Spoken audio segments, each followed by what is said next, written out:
ఏమో, అమ్మంటే అంతేనేమో. ఆ చేతికి గోరింట పూస్తే గోళ్లకు రంగులద్ది వేళ్లతో సరసమాడే భార్య నుండి పాపకి గుచ్చుకుందని గాజులన్నా వెయ్యని బోసిచేతులు ఆడదెప్పుడైందో.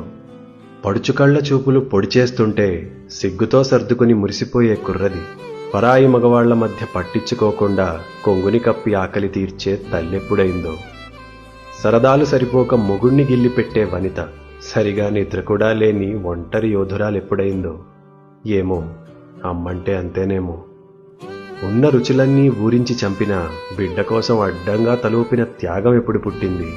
తన పేగు అంచున వేలాడిన ప్రాణం కోసం తొలి ఏడుపు విన్న క్షణమే ఆడది చనిపోయి అమ్మెలా పుట్టింది.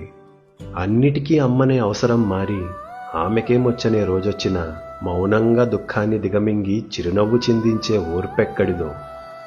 కన్నీళ్లతో పాటు కర్తవ్యాన్నిచ్చి కళ్ళొత్తుకుని బిడ్డని సాగనంపిన మనవలిని ముద్దాడి అమ్మకే అమ్మయ్యి అండగా ఉండేటి బలమెక్కడిదో.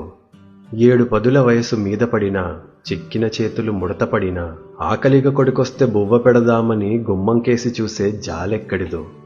గొంతులో గంగతో వీడ్కోలు చెప్పిన గుండెతో దీవించి జగము విడిచి ఓ పాత చీరని హత్తుకుని పడుకుంటే గాఢంగా నిదురనిచ్చే హాయెక్కడిదో.